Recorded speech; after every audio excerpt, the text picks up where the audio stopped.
Hi, this is Martha Guptill at CelebrityCharities.com at Mid-Atlantic Nostalgia Convention. I'm with Veronica Carlson, actress, with the films Frankenstein and Dracula, and uh, and she's such an accomplished lady that I first of all want to ask Veronica about your charity. Now, Yeah. you have a charity, and if you would please Yes, tell us. it's based in England, and it's Our Disappearing Planet, regarding the animals and birds that are endangered. And it's a fascinating and very rewarding thing to attend. We do it a lot. The Hammer Girls were all together. I think it was in March, and then we were together again in November. And it's doing very well. And we're getting more and more celebrities to join well, it seems like every day. So we have a lot of lovely names on our list of helpers, and it's lovely and rewarding to see how many people care so much about our disappearing planet. And, well, is there a website for that I don't organization? have one that is available, but certainly it is. I think you'll find it on the internet easily Yes, at yes. ourdisappearingplanet.com. .com.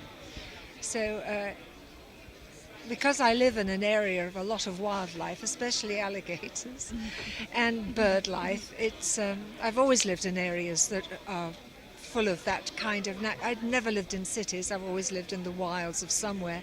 It means so much.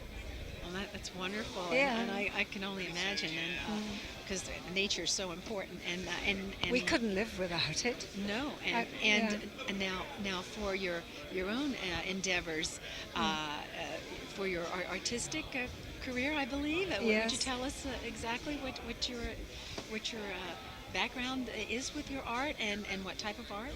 Yes, it's mostly portraiture. I define myself as a portrait painter.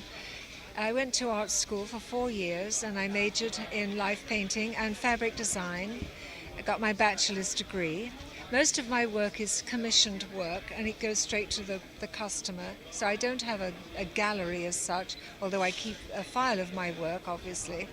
But I also concentrate on portraits of horses Oh my! and dogs, my own dogs especially, and other people. People come to me if they've had a beloved pet that has either passed away or they are enamored with, and I take my own photographs, work my own pictures, and it's a very rewarding task. The horses, I love horses. Oh, So I had a lot of those when I was living in Florida. Well, just one after the other, because the word got round the stables. Oh my! So it was fascinating, and I always study the bone structure, so I know what on earth I'm doing. Oh, great! So it's fascinating to me. Speaking of that's bone wonderful. structure, could you tell us about this wonderful print that you've done, lithograph? Oh, this one, yeah. This is of Peter Cushing and Christopher. Christopher, Dracula's Risen from the Grave. Peter Cushing, Frankenstein Must Be Destroyed, on the two films I worked with them on. And my favourite shots of them in that movie. And I combined them, and all I wanted to show were the eyes. Peter's red eyes were when he wore his contact lenses, and Peter's very blue eyes, the cold blue. And that I made it a limited edition for people who cared so much about those movies. And it's been very popular, and I'm very happy about it. And I've donated a few to charity that Chris has signed for Children's Hospital, so that's been good too. Oh, how wonderful! Yeah, it has benefits. Are there any other interests that you have, or sports, or? No, I'm not into sports, never have been. Watching it or doing it, no, absolutely not. But no, I was thinking of doing something art-wise for the disappearing planet, but that's still in my brain.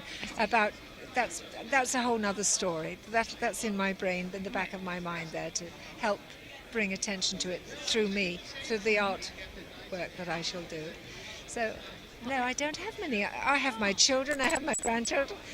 I like to cook, I like to garden, and pretty much what everybody else does. I wanted to ask you: is there any one person who had the greatest influence on you in your life? Who had No, the most influence?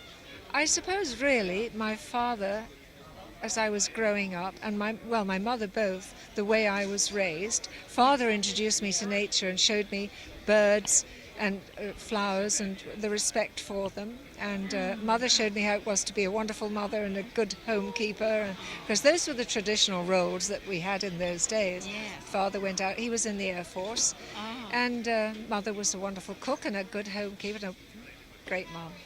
So those I had, but then I've met so many people that have influenced my life since, some very famous people, and I've been so fortunate to know so many different people through my travels, and I think almost everybody you touch influences you in some way.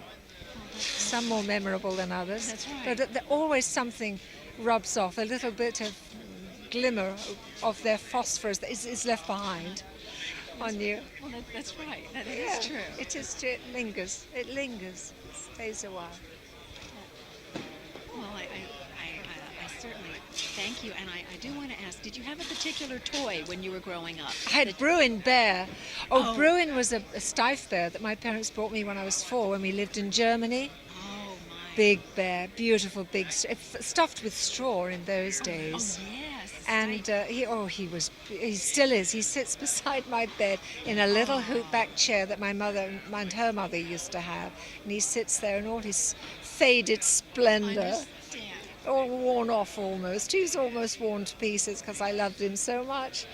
But no, he was my favorite. And was one doll, because we didn't get many toys back then. Yes. And I had one doll, my baby doll, who is so beautiful and precious. But they were made of celluloid then, so they're very fragile and I very see. precious to me. So yes, I was lucky. That is Yeah. wonderful. 'Cause do you collect? No, I'm in- not a in- collector as such, but I do keep letters that people write to me. I'm an emotional hoarder. I Yes. think on the Mensa list I'd be off the scale if it was something could be measured, an emotional Mensa. I understand. So I've got birthday cards going way back, letters from people that I love, and boxes. I understand. I don't do know the what my same. kids will do when I'm gone, but they are so precious to me. Well, I thank you. As such a lovely lady, and Thank it was you. a pleasure to meet you and see you here and Thank to you. speak of your charity and of your interests. That is so nice. They'll be so pleased. Thank you so much for extending your kindness to that part of my life. That was very much appreciated. Well, it's my pleasure. Thank 'Cause you. It all goes around. It you know? does, doesn't it? Yes. It does, and that's what life is all about, being able to do that, to share, Yes. and to make everyone aware That's of true. what's going on I in know. this I world. also met people through this that were rescuing dogs that had been harmed or animals, and I was amazed. The cruelty out there takes your breath away. Yes, it does. Yeah, it does. Yeah. I know. So, yeah. It's hard to believe that anyone that could happen. Yes. To anyone that cares. Yes. You know, but there are people out there, unfortunately. But then there are others that actually That's exactly. rescue. And it's so heartening to see how many people care so deeply. So That's right. we're in good company here. Yes, we are. Yes, thank you. Again, I thank you so much. Oh, it's nice of you Thank to you. ask me. Thank you so much. It's my pleasure. Bless you. Thank you. Bless you too.